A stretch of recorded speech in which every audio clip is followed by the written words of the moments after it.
Well, Landon Hickok with Bridge City News. Hi. I just want to ask about if there's any updates regarding the decision of a new AIM co-chair.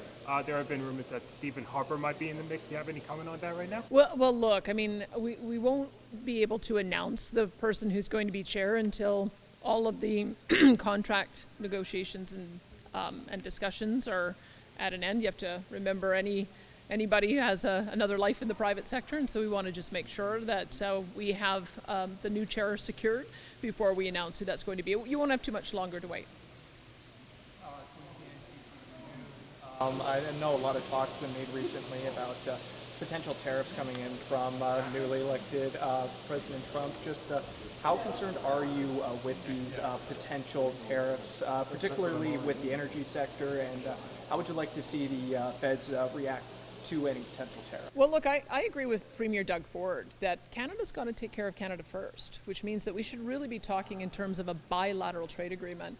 The issue that we've seen in the last number of years is that Mexico is inviting China in to do investment, which is hollowing out the manufacturing sector in both America and Canada.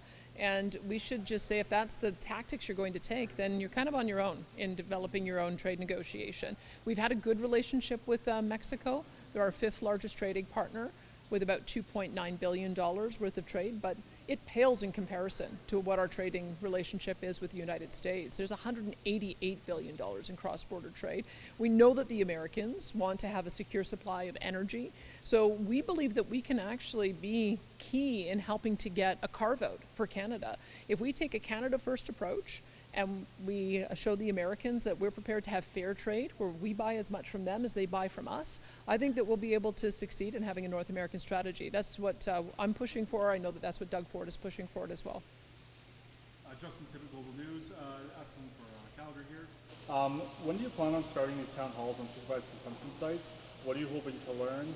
And you also made the decision to close the site in Calgary in 2021 and promised to open 2 new sites in what at the time was called more appropriate locations. Is that still on the table?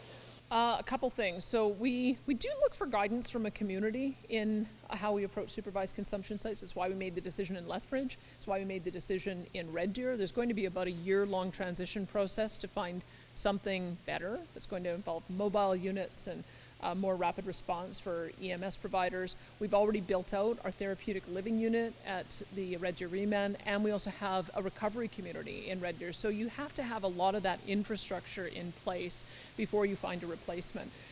We did invite Calgary to give us some direction on whether they wanted us to do the same thing. They declined, but we're going to start doing some town halls to see what the view of the community is. I had an opportunity to talk with the chief of police in Calgary, and they acknowledged that there's a lot of additional impact on the community that has happened since the safe consumption site went in there. So I think we'll, once we hear directly from the community, start mapping out what a solution might look like, then we're prepared to move in the same direction for every community. And Alejandra Polito with Lethbridge Herald. Hi. And earlier when you were talking, you kind of mentioned that you were hoping that John Middleton-Hope could fulfill his role as an MLA within the next few weeks. Could we expect a by-election to be called within that period of time? Well, look, I mean, the by-election has to be called before January the 1st. So we have a bit of a window here. As I've mentioned before, I'm actually quite surprised that the leader of the official opposition has shown no interest in seeking a seat in the legislature. I understand he didn't want to run in Lethbridge-West, but he had 37 other seats, and it's normally convention when somebody becomes leader that one of their colleagues steps aside for them so that they can get into the legislature. So I was genuinely waiting to see if anyone would do that.